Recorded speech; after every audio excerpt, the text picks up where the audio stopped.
Secretary Tusi at ni dating Congressman Mark Ruangco at inatasan po ni Presidente na pag-aralan mabuti yung pagbubukas muli ng nuclear plant dito po sa ating probinsya ng Bataan. Sa ibang usapin naman po, naglabas na po ang Department of Tourism ng guidelines para sa operasyon ng mga establishmento para sa tinatawag na staycation under a general community quarantine. Ito po ang ilan sa mga salient points na dinabas ng ating Department of Tourism sa ilalim po na Administrative Order number 2020-006-A. Una, ano ba ang ibig sabihin ng staycation? Ito po yung minimum of an overnight stay for leisure purposes sa mga accommodation establishment that is not being utilized po as COVID-19 facility. Now, anong accommodation po ang eligible para sa staycation? Ito po ay yung mga 4 to 5 star hotels na hindi po ginagamit bilang quarantine facilities. Pangalawa, ito po yung mga accommodation o establishments na nabigyan ng Certificate of Authority to operate for staycation ng Department of Tourism. Sino-sino po ang pinapayagang guest sa staycation? Well, lahat po ay pinapayagang mag-staycation, anuman ang edad, maliban sa may mga comorbidities o mga buntis. Nasa guideline din na ang DOT ang territorial limitation. Ang mga guests ay maaaring mag-staycation sa mga accommodation or establishments na nasa parehas na probinsya kung saan sila nakatira. Para po dito, definisyon, ang Metro Manila ay tinuturing na isang probinsya. Kinakailangang magpresenta po ang staycation guest ng negative result mula sa rapid antigen test na isinagawa sa parehas na araw ng pag-check-in. Makikita ninyo sa inyong screen ang maximum number of guest room at a given time na nakabase po sa floor area. Ang maximum po sa 50 square meters ay 5 katao lamang. Mandatory po ang contactless payments. Sa mga accommodation establishments na nabigyan ng Certificate of Authority to Operate for staycations, pinapayagan po ang restaurants at iba pang food and beverage outlets, excluding bars, gyms at swimming pools, subject po sa health and safety guidelines. Now, ngayong araw, ang 1 ng Oktubre ay ang pagbubukas ng Isla ng Boracay sa turismo. Nandyan po kami sa Boracay sa Lunes, kung saan tayo magkakaroon ng press briefing.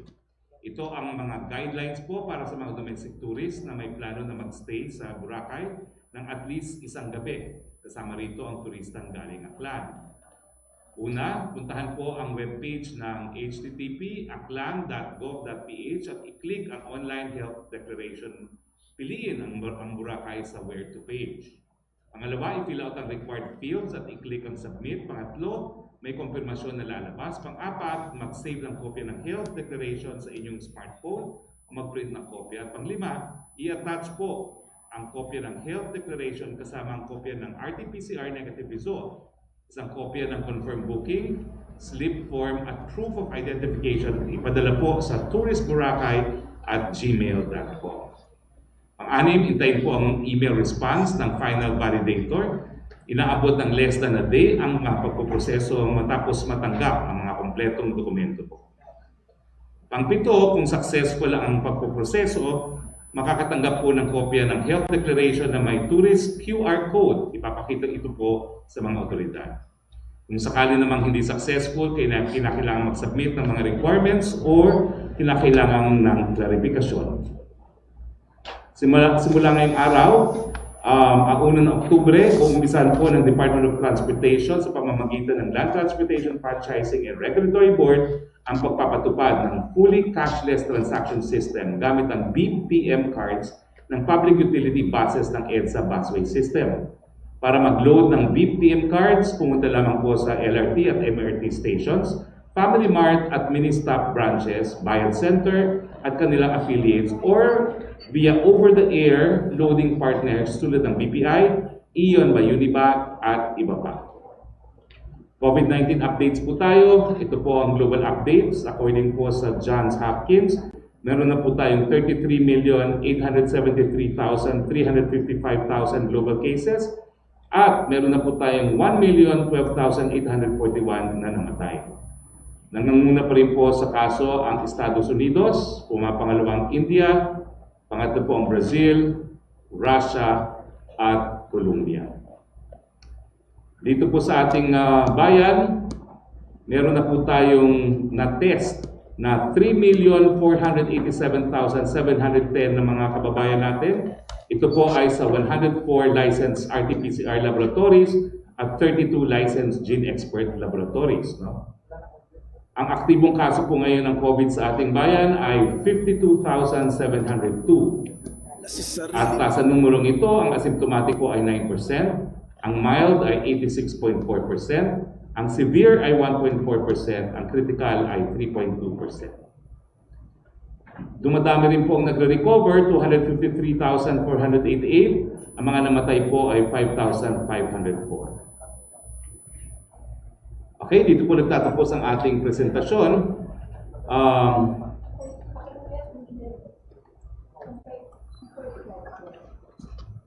Yung kay... okay. Ulitin ko po, no?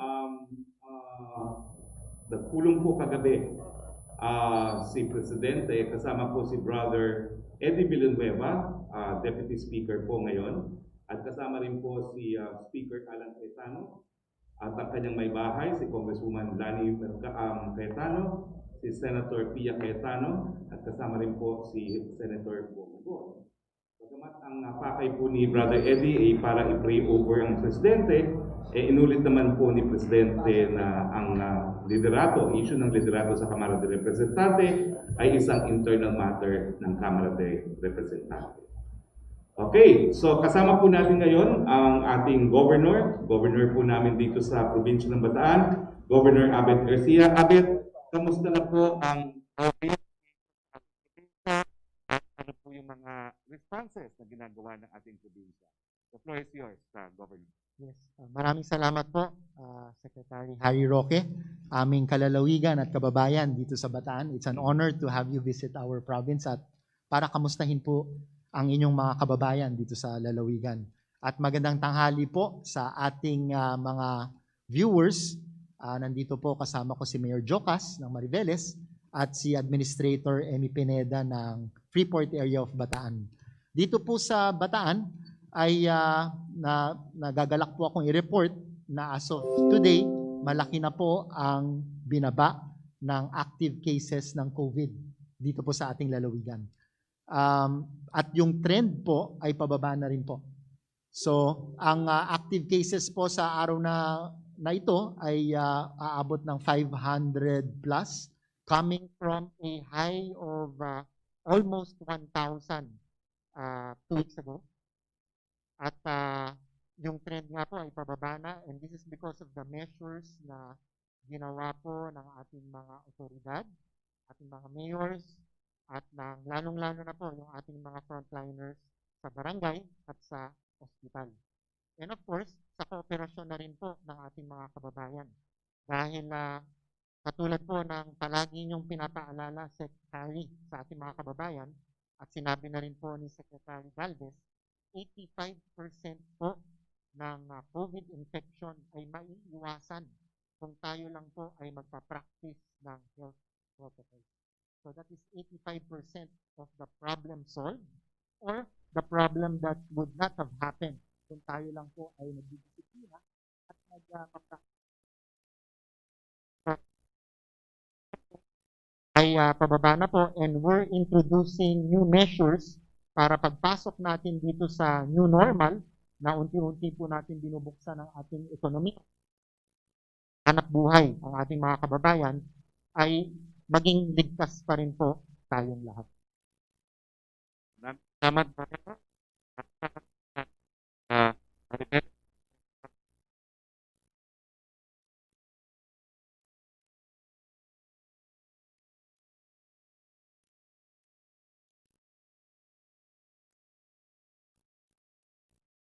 Being here for paying a visit po dito sa ating municipality.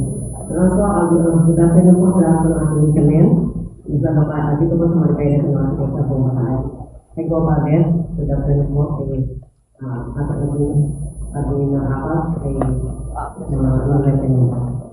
So, yes po, dito po sa ating bayan sa Mariveles, was of this day, o yesterday po, nagkaroon na po kami 323 ng mga active cases. And sa 757 po yung aming po recoveries.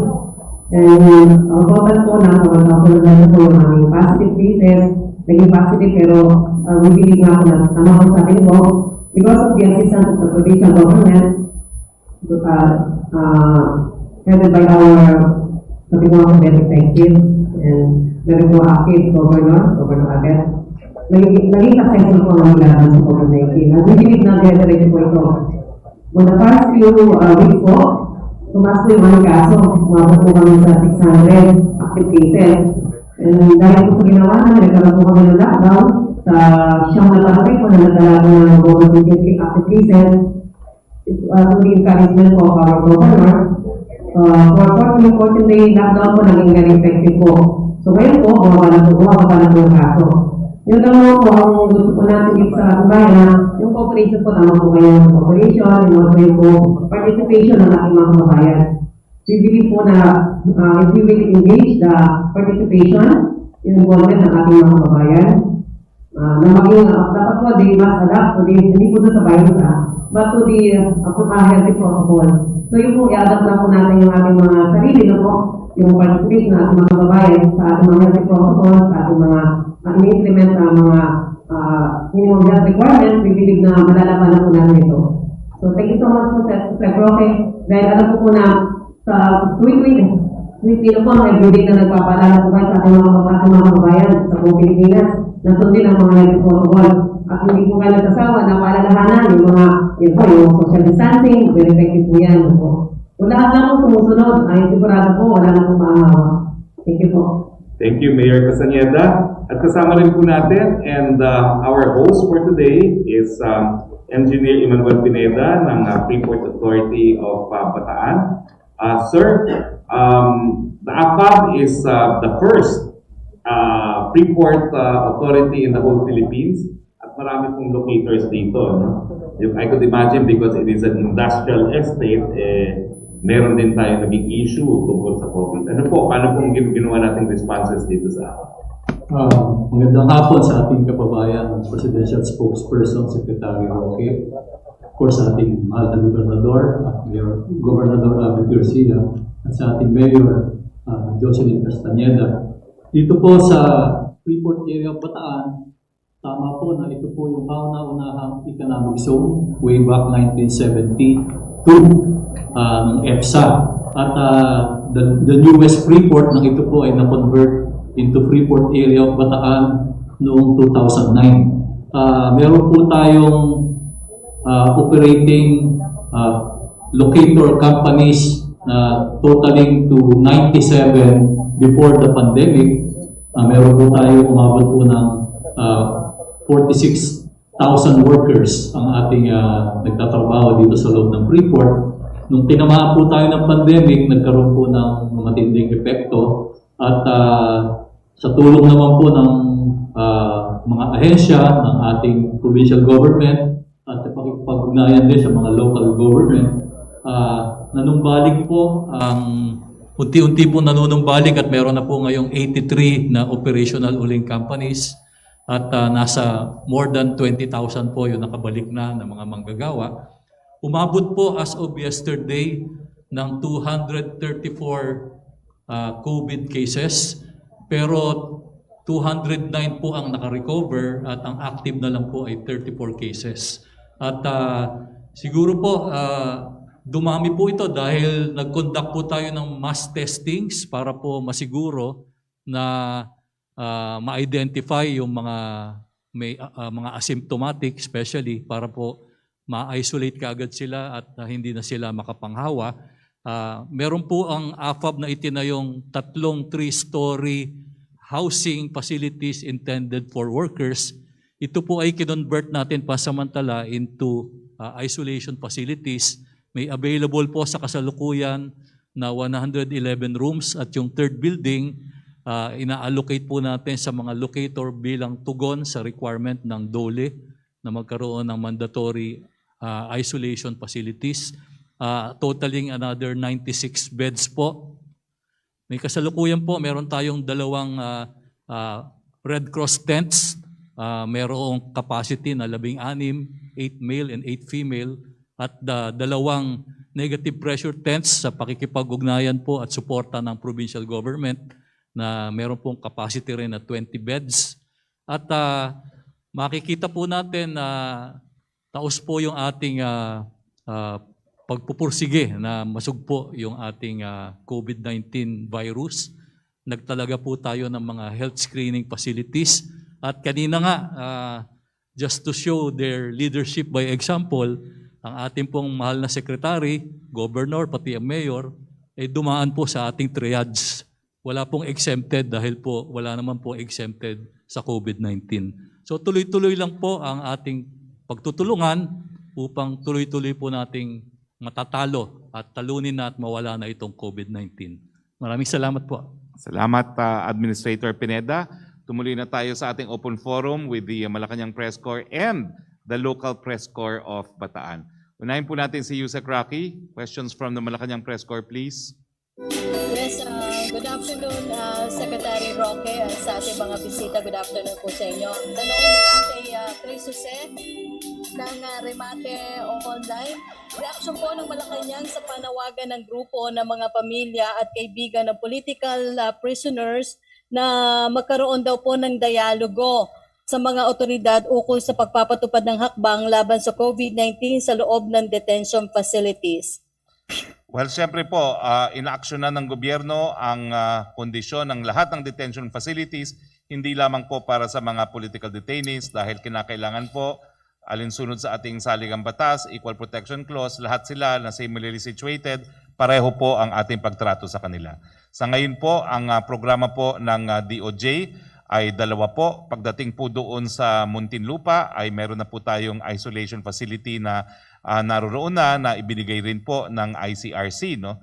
At siyempre po, meron din tayong programa sa Board of Pardons and Parole na hanggat maaari, palalayain na po natin yung pinakamaraming numero ng mga kwalipikado na mapalaya na para nga po maibsan yung siksikan na kondisyon sa ating mga kulungan dahil kung siksikan, wala pong social distancing.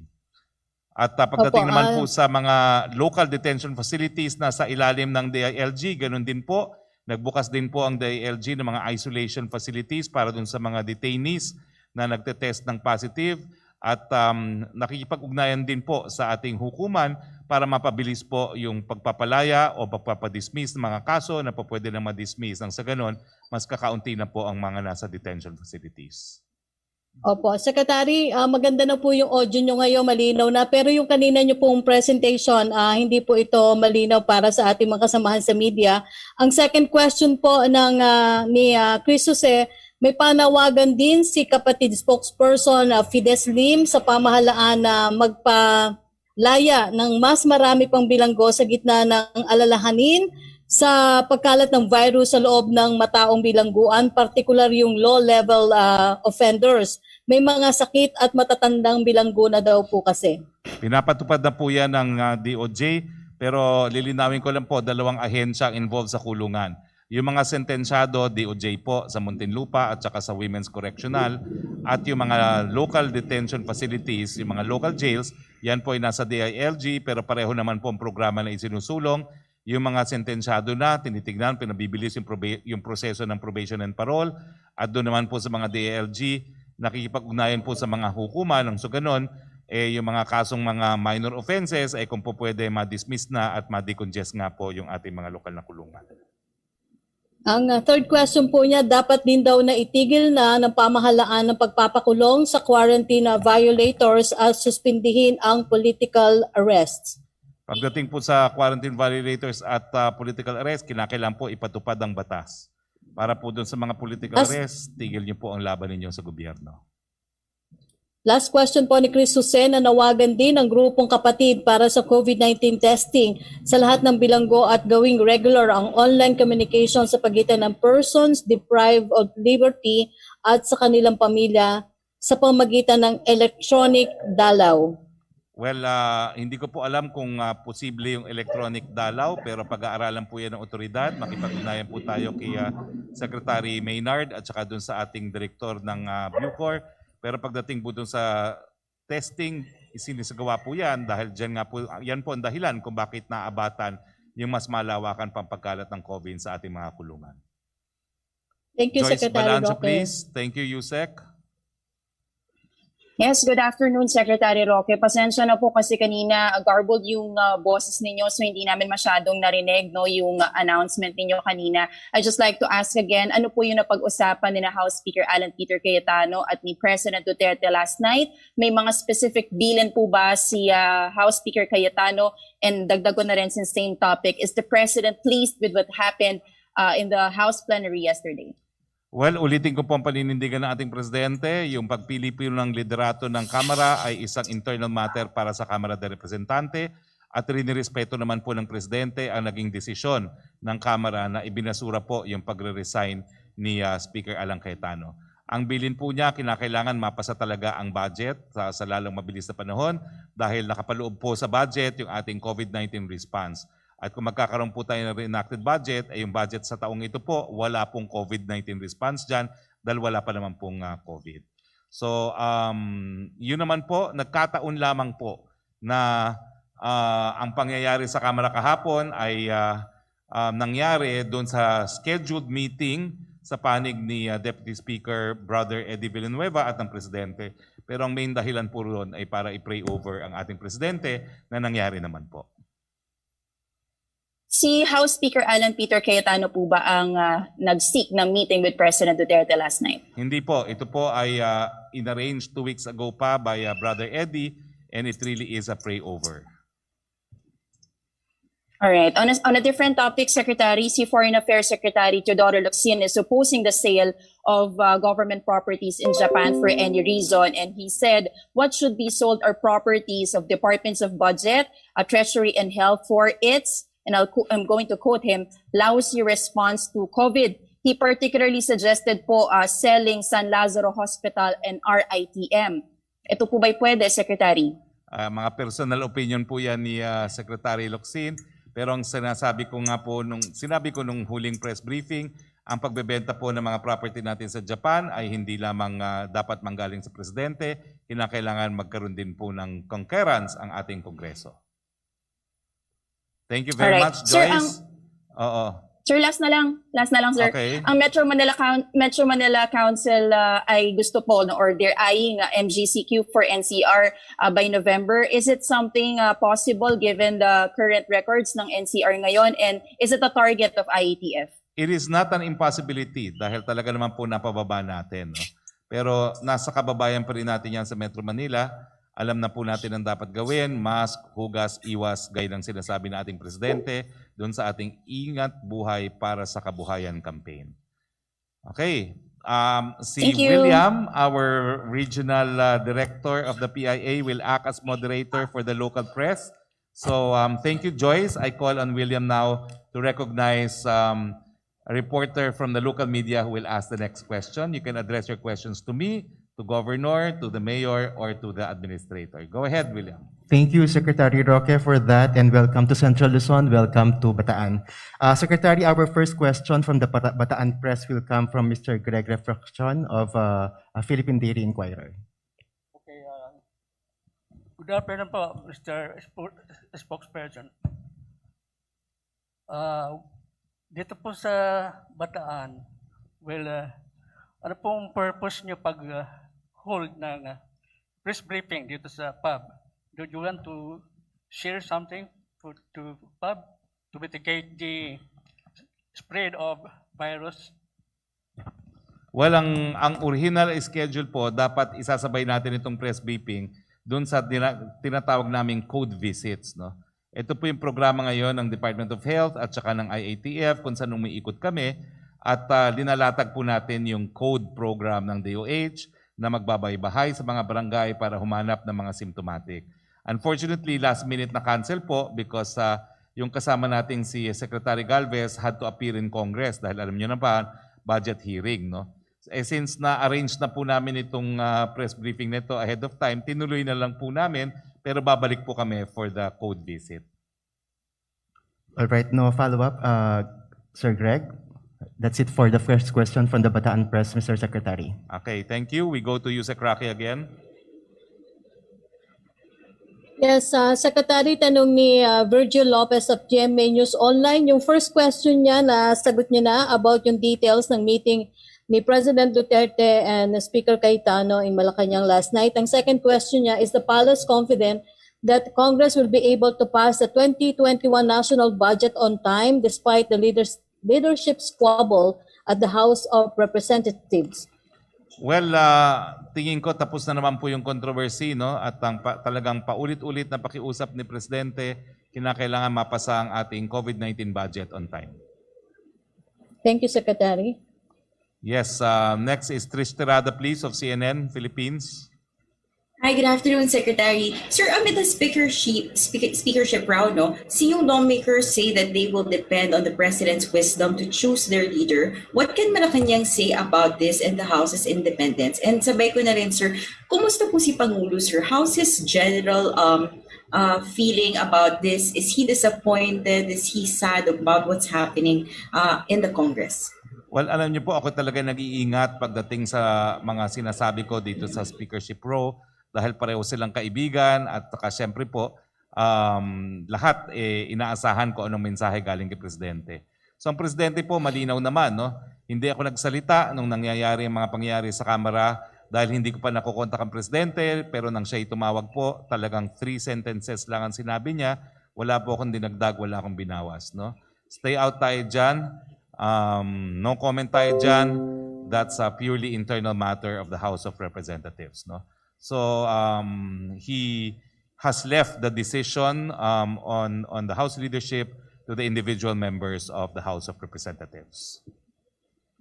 Sir, although it is a separate branch of government, if we're going to look at the overall picture of this whole House of Representatives drama, isn't Malacañang bothered that it may reflect badly on the administration? For one, it's happening in the middle of a pandemic where people are suffering, where people are hungry. Hindi po kaya ba magkakaroon ng epekto ito kung paano tignan ng mga tao yung gobyerno? And yun nga po yung nabanggit na rin kanina yung timeliness ng pagpasa ng budget. Well, Trish, siguro that's something that should be addressed to members of the House of Representatives. But in fairness to all of them, no, they seem to have settled the issue of leadership dahil importante nga na mapasa yung pandemic-19 budget ng ating bayan. Sir, on another topic, experts from the UP Marine Science Institute say yung Manila Rehab Project or the SANS project is an expensive project that doesn't actually solve Manila-based problems. Given the powers of the President, sir, under the Bayanihan 2, is the government open or already considering realigning yung allocated funds for this project to more urgent and important concerns like COVID response? Is this still possible, sir, or is it too late to do this? Nasimulan na po yan So kinakailangan tapusin na po yan. No? Ang mga nare-realign ay yung mga hindi pa po nagsisimulang mga proyekto. Yung budget po kasi dyan, hindi lang siya budget actually for the beach nourishment. No? It's actually for the entire program of government in rehabilitating Manila Bay. And as I said, itong project na ito was proposed 2 years ago, included in last year's budget, and only being implemented now. Salamat po, Secretary. Thank you, Trish. William of PIA, please. Secretary, the second question from the Bataan Press will come from Larry Biscocho of Eagle News. Question po for Secretary Harry Roque. Sir, good afternoon po. Tanong po ngayon ng marami nating kababayan, particular po dito sa Bataan, kung bakit hanggang ngayon po hindi pa natatapos yung second tranche ng SAP. Well, nagtataka po ako na hindi pa natatapos dito, no? Dahil ang report po natin ay halos tapos na yung pamimigay ng second tranche of SAP. No? Ulitin ko lang po, baka mamaya hindi lang naintindihan, yung second tranche po ay para doon sa mga lugar na nasa ilalim pa ng ECQ o MECQ. Kung hindi ako nagkakamali, buwan pa ng Hunyo, no? Kasi April o Hunyo or May, di ba? So, tignan nyo po kung yung mga panahon ng para sa second tranche, nasa ilalim pa po ng ECQ or MECQ. Yan po yung una. Yung pangalawa po, tignan nyo rin po kasi maraming mga dobling pangalan ang naitanggal ng DSWD. No? At dahil na nagawa naman po nila ito, mas mabilis na yung pamimigay ng ayuda na susunod kung meron man, At meron naman po talagang ibibigay sa Bayanihan 2 doon sa mga lugar na lockdown. So nalaman ko na meron tayong siyam na barangay na lockdown dito po sa Mariveles. Yung mga residente po doon ay qualified to get ayuda. No? So, pero ang alam ko po, halos na-distribute na po ang second tranche. Perhaps si Governor po can also comment on this matter. Apo. Thank you very much, Sec. Harry. Pagdating po dito sa SAP, ang isang challenge po talaga ng ating mga mayors, ating mga barangay officials, and ng DSWD is the availability of accurate and aggregated data. At tandaan po natin na yung distribution ng SAP ay hindi ho para sa lahat. May requirements po kung sino lang po ang pwedeng makatanggap. May mga hiwalay po na mga kababayan natin ang makakapag-avail ng ayuda mula sa gobyerno from another program. Kung sa DOLE man or sa iba pang mga ahensya ng ating gobyerno. Ngayon, dahil po sa unavailability of accurate, updated, integrated data, nahihirapan po talaga yung ating mga mayors. Parang bulag po sila. Katulad po dito sa Mariveles o sa lalawigan ng Bataan, marami pong migrant workers from all other provinces ang nagtatrabaho dito at syempre hindi na po kilala lahat ng ating mayor o ng ating mga barangay officials kung sino-sino po talaga. Nang sa ganon ay talagang ma-direct na po talaga mismo dun sa dapat makatanggap ng SAP. So dito po makakatulong yung ating National ID program pero it will take a while bago po ma-distribute itong National ID sa 110 million Filipinos. Pero yun po talaga yung pinaka-solusyon para maibigay po talaga ng kapitan dun sa karapat-dapat makatanggap. At hindi po siya government worker, hindi po siya factory worker na dapat sa iba namang ahensya tatanggap ng ayuda mula sa ating pamahalaan. Okay, Mayor, would you like to add? Yes po, with regards po sa SAP, dito po sa bayan ng Mariveles, last Friday po, nagbigay na po ng update sa atin ng ating MSWD head, si Sir Ray Cuadro, wherein sinabi niya po na naka-schedule naman na po yung mga beneficiaries po natin sa SAP na po para sa second tranche. It is just that yung po kasing mga wala po mga cellphone number nung nakaraan po, nung hindi nakapagbigay po ng contact details, so nahirapan po silang i-locate. Dahil po ang nagpapacilitate po ng distribution ay ang ating po DSWD region. So sila din po yung nag-commission po ng mga money remittances center kung saan po natin nakukuha yung ating mga benefits na yan. So I believe po na in a matter of few days, matatapos na rin po yung distribution at lahat po makakatanggap na po ng second tranche yung mga na-qualified po talaga, yung dati na nag-qualified. Thank you po. Last Salamat. question po para kay Governor Abet, Mayor Jocelyn Castañeda po at kay AFAB Administrator Manuel Pineda. Paano po ang naging tulungan ng LGU Mariveles Provincial Government Bataan nang isa-ilalim po sa 14 days lockdown yung 9 na barangay? At ano po ang naging bahagi ng pub, sa mga, particular po sa mga pub workers nung panahon ng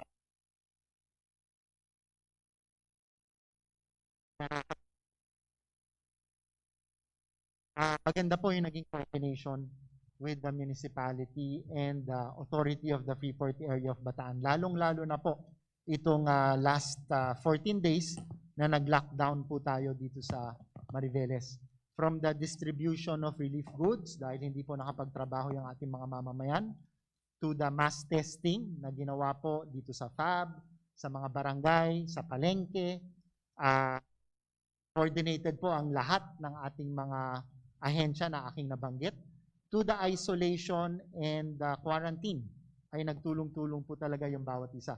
At makikita nyo po sa resulta, ang laki po ng ibinaba ng ating mga positive cases in the last 2 weeks.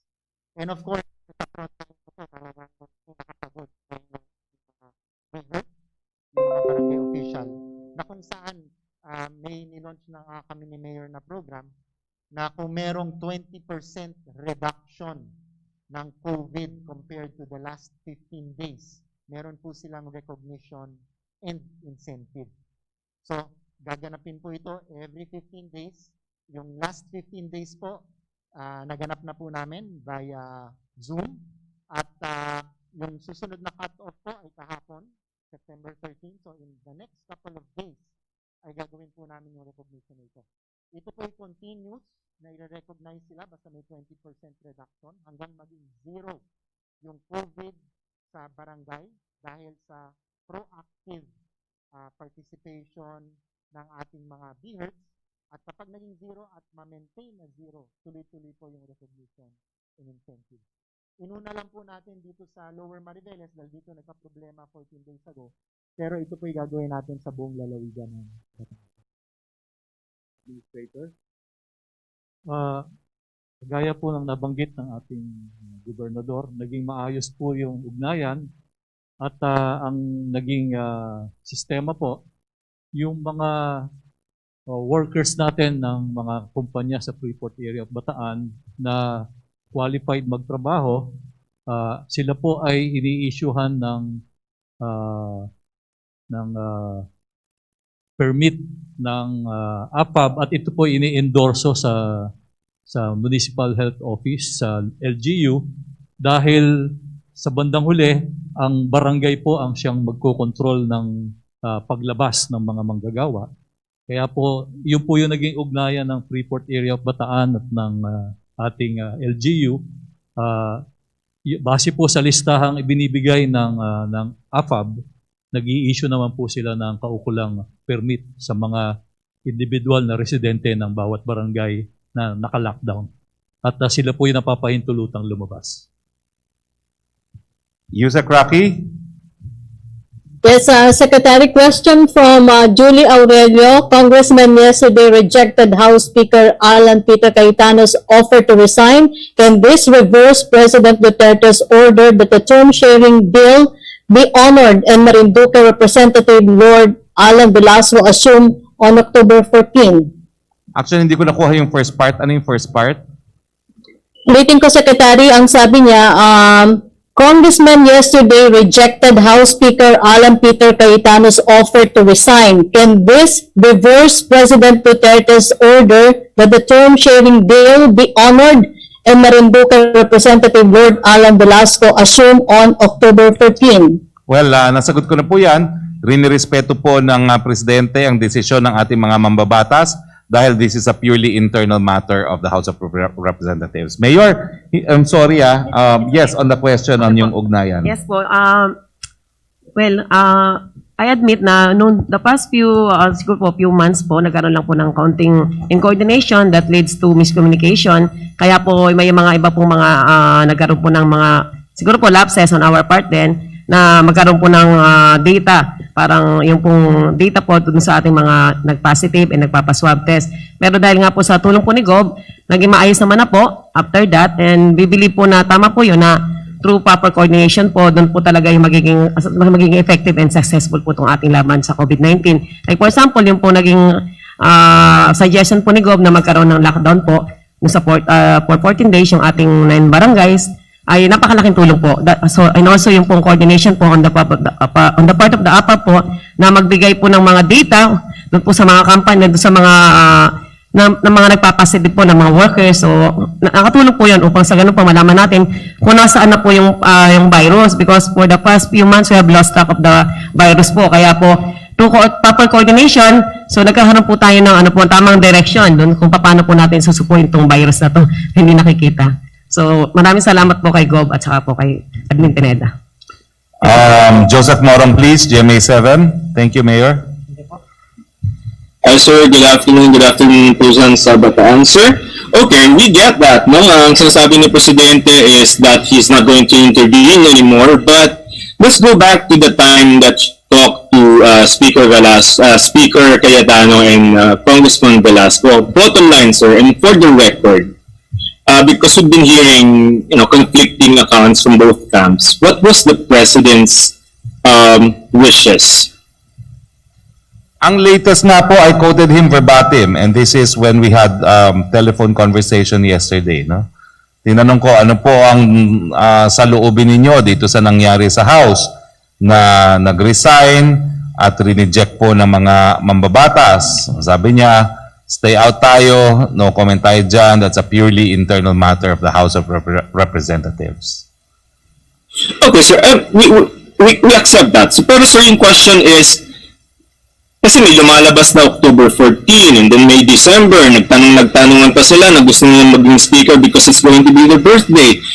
These kinds of talk, parang we need clarity, I think, from Malacañang kung ano ba talaga yung sinabi ni Presidente. Patapusin yung budget and then Speaker Cayetano will resign on October 14 or he keeps it because of the vote yesterday. I think the President has said that he respects whatever the decision of the lawmakers was yesterday. So if that was the decision, so be it. If there's going to be a new decision in the future, that's up to the House.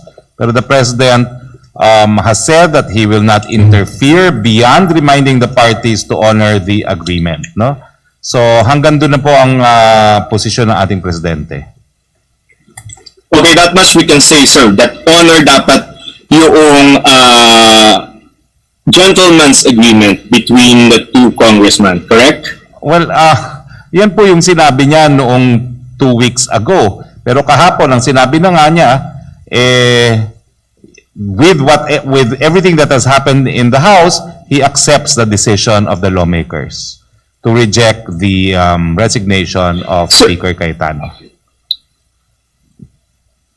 So is Malacañang willing to release the video? Because I understand, may video naman yan, may pinakita kayong konting mga 2-minute about the meeting. Para lang, kung ano mang kampo yung kinabibilangan nila, klaro kung ano yung sinabi ni Presidente ng meeting nila.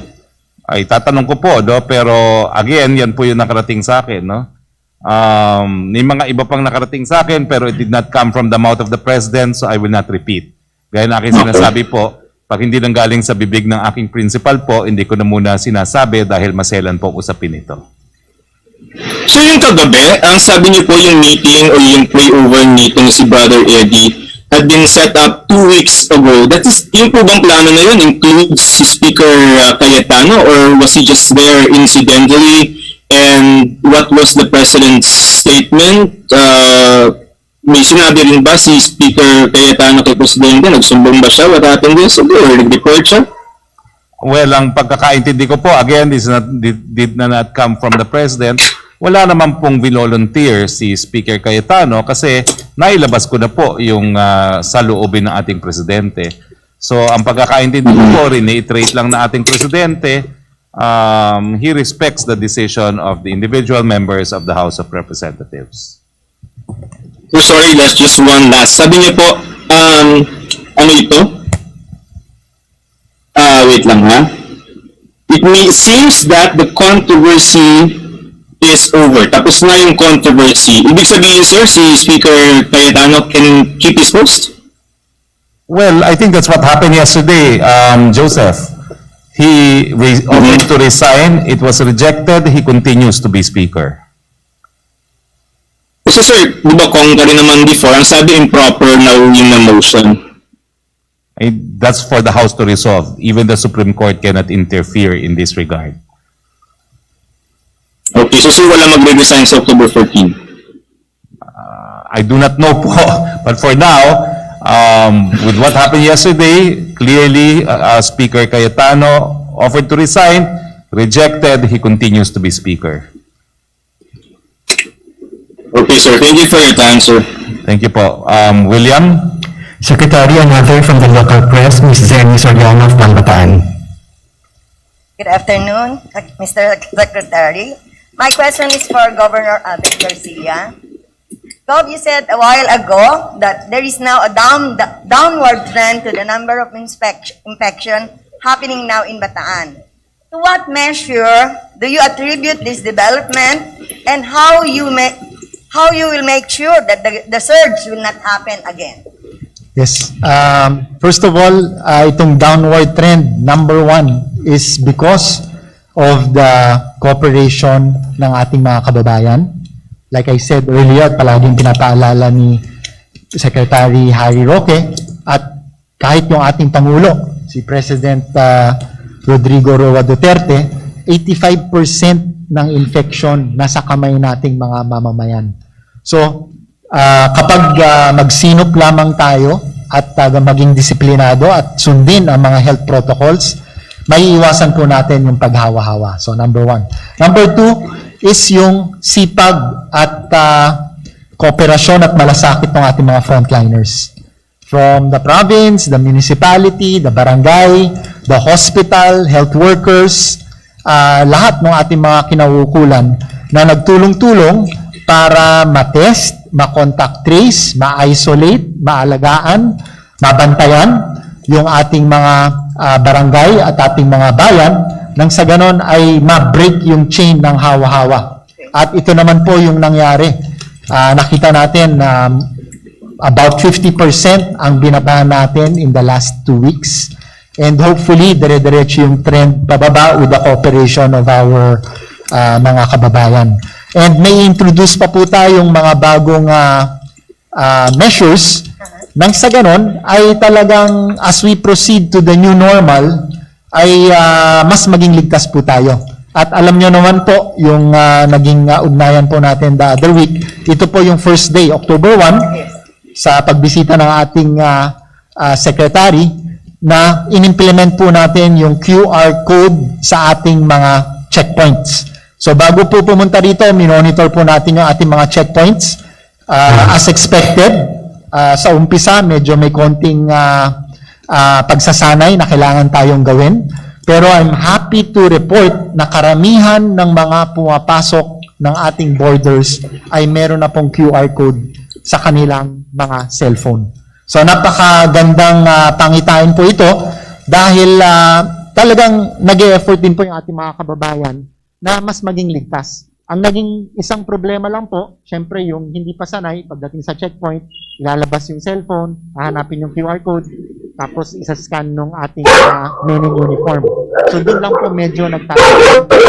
Pag-aaralan po namin lahat this afternoon ang naging proseso this morning. At siguro panibagong pagbibilin kung paano mas magiging swift ang pagpasok ng ating mga kababayan para hindi na sila maabala masyado. At the same time, mas ligtas po tayo dito sa ating lalawigan. Governor, can you mention some of the major undertakings in Bataan in fight against COVID, such as yung mega facility natin? Yeah. Opo. Alam naman po natin na dito sa Mariveles, kahit ang dami na nating isolation, tumulong yung munisipyo, yung FAB, nandyan pa po yung dalawa nating ospital, yung Mariveles Wellness and Mental Hospital, plus yung Mariveles District Hospital. Nagtulong-tulong tayo sa isolation and yet napuno pa rin po. Sa Balanga, halos lahat na po ng hotel at resort ay inupahan na po natin, kinausap natin yung mga may-ari, ginagamit na po natin, at napuno pa rin po.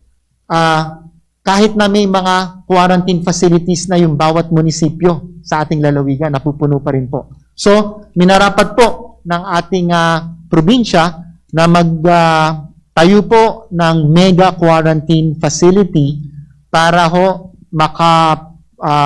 mapunan yung pagkukulang ng ating quarantine facility at maiwasan na nga yung binibilin sa atin ng National IATF na dapat hindi na po mag-quarantine sa bahay dahil mahahawa po yung buong pamilya. So minamadali po ito and hopefully in the next few weeks, magbukas na po ito. Kapag nagbukas po ito, siguro ang capacity po nito from 300 to 400 instead of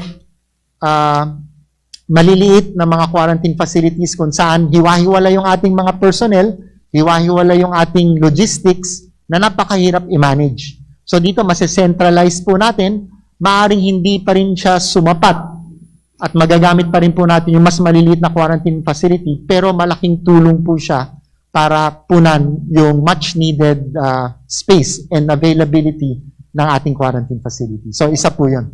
Thank you, Governor. Kay Secretary Harry Roque.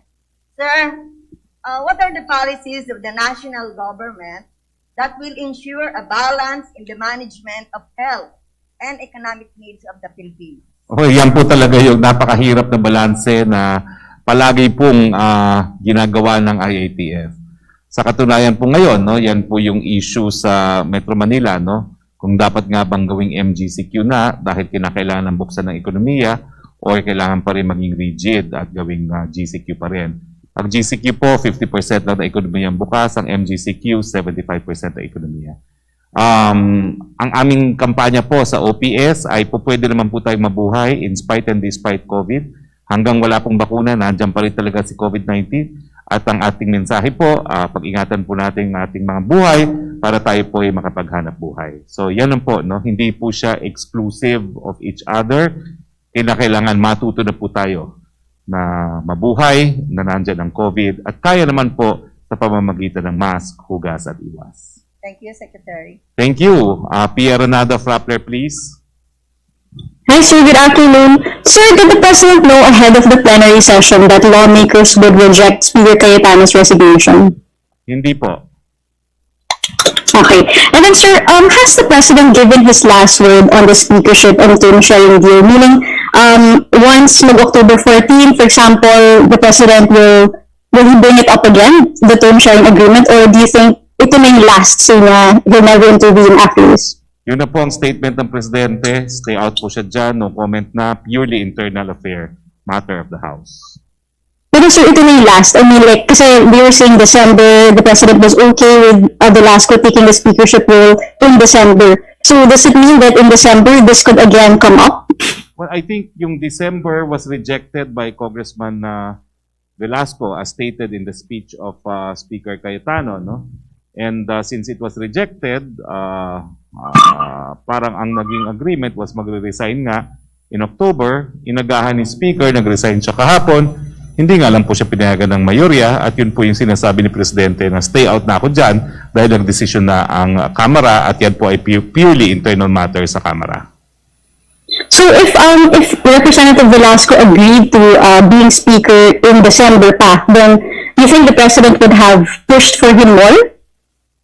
I don't know. That's really, I don't know, no? I'm not willing to speculate, no? Kasi nga, iba rin yung nangyari kahapon. I think it's the first in Philippine history that a speaker offered to resign and it was rejected, no? So, of course, that's subject to legal question. May mga issues na dinalabas ang ilang mga kongresista, but it's a matter that only the Supreme Court can interfere, but the Supreme Court itself has said in many cases that when it comes to internal matters of an independent branch of government, they stay out of the controversy as well. And Sir Velasco were to change his mind and say, okay na ako for December, will the President rally behind him once more? I think the President recognizes already the votes of the individual members of... Okay, sir, last question. Sir, may you know what the President discussed with DOE Secretary Alfonso Cusi? I think they met recently.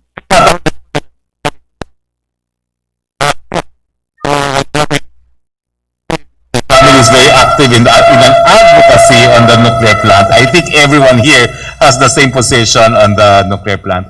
Pero ang sabi naman po ng ating presidente, kinakailangan talagang pag-aralan mahusay na mabuti yan, ibalik sa ground level. Tatanungin ang taong bayan ng Bataan kung ano ba talagang gusto nila. Hindi po pwede na sa taas ng gagaling ang desisyon. Yun pala yung statement ng presidente na dapat i-share ko, lalong-lalo na sa aking mga kababayan dito sa Bataan. Tayo daw po ang unang konsultahin kung mabubuksan muli ang Bataan Nuclear Power Plant. Sir, sorry, garbled kayo when the first words that you spoke on the question. Sir, can you repeat? Okay.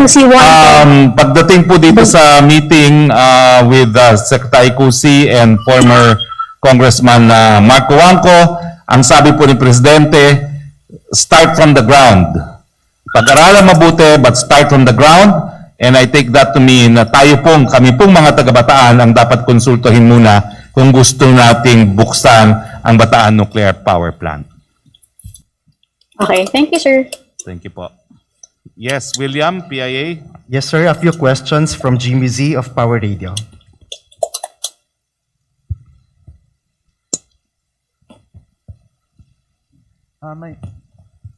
Good afternoon. My question is for Secretary Harry Roque. Can you share with us the latest updates on COVID vaccine or other medical advancements that will help the people fight COVID? Well, same po. All the vaccines are undergoing third and final clinical test. Ang pinaka-latest po na briefing na ibinigay sa akin, it's just here. Meron pong latest information on Moderna. mukha daw pong it has very promising results dun sa kanyang third phase ng clinical trials. No? Nakipag-ugnayan pa rin po tayo with the Russian authorities as far as the Russian Sputnik is concerned dahil kinakailangan dumaan pa rin sa third clinical trial both in Russia and in the Philippines. Yung sa England po, nag-resume na sila, panandali ang tinigil. The President is most hopeful with China, but he has also said that Johnson & Johnson is on track. Now, alam niyo naman po kasi ang nature ng pharmaceutical industries, no? Nag-uunahan po yan, which is good for us, no? Nag-uunahan yan at alam po nila kung sino mauna, sila po yung kikita ng pinakamalaki. So let's hope that the free market this time will really come to our rescue and will incentivize the drug manufacturers to come up with the vaccine sooner than later. Thank you. Thank you po. One Okay. last. Do you have any follow-up, Jimmy? Okay na. Ni additional question All right, pa from the Mr. local Secretary, another question will come from Kyle Yas of 91.1 Sikat FM and COB News Network. Good afternoon po sa ating lahat. Ang katanungan ko po ay para kay Secretary Roque.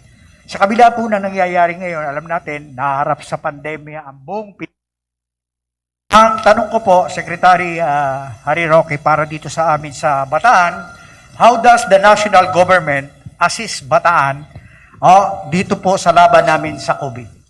Well, unang-una po, ang original plan, pupunta po dito dapat yung code. Kasama po ang National Task Force kasi importante po talaga ang Bataan. No? It is highly industrial and it is proximate to Metro Manila. No?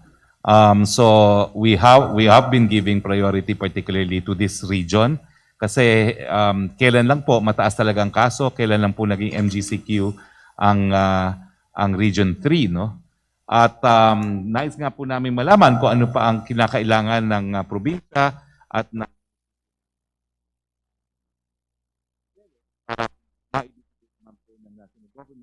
ibibigay po natin siya. Unfortunately, wala po dito ngayon yung code team, pero I can assure you po, yung 20 million na libreng mask, meron pong share ang Bataan dyan. Normally po, in the code meetings, we turn over partially yung allocation for the local government unit. Tapos, nagbibigay din po tayo ng mga PPEs, which are always in short supply. In my individual capacity, I tried to give as much as I could to Bataan General Hospital for PPEs. At saka meron din po tayo mga gamot na dala-dala na. Meron po tayong remdesivir na ibibigay para sa mga local hospital dito at kaunting Avigan po. No? Namimigay din po tayo ng mga ventilators at saka mga cannula para po sa mga local hospital, mga lokal na pamahalaan. At lahat naman po yan makakarating dito po sa Bataan. Ang isa ko pa pong katanungan, Secretary Roque, yung laban natin ng pandemya dito sa atin sa bansang Pilipinas, meron pong mga lugar, region, na lumalaki, lumolobo. Meron naman pong lugar na maraming nakaka-recover at bumababa. Ang tanong ko po, when do you see the Philippines flattening the curve? Well, bumababa po ang numero, pero no one can predict po when we can actually flatten the curve. Ang importante po, hindi po na-overwhelm yung ating healthcare system. Dahil kapag na-overwhelm po yan, ibig sabihin, ang mga magkakasakit, sakali na lang yan nilalagay. No? At naiiwasan naman po natin yan. At dahil na rin po yan sa kooperasyon ng lahat na nagmamas, naguhugas at umiiwas. Thank you po. Salamat po. Okay, so wala na po tayong questions. Unang-una po, thank you very much to our guest, Governor Abet Garcia. Sabi po nila, kamukhang-kamukha ko talaga si Governor Garcia. Gwapong lalaki. Si ating Mayor, Mayor Joe of Mariveles.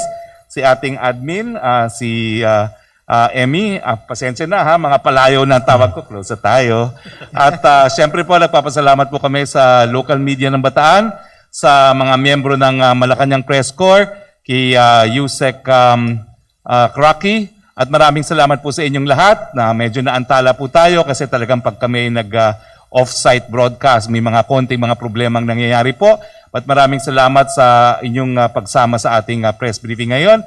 At muli po sa ngalan ng ating Presidente Rodrigo Roa Duterte ito po ang inyong Spox Harry Roque na nagsasabi na we will heal as one. And siyempre po, dahil ako po ay taga Bataan, mabuhay po ang One Bataan.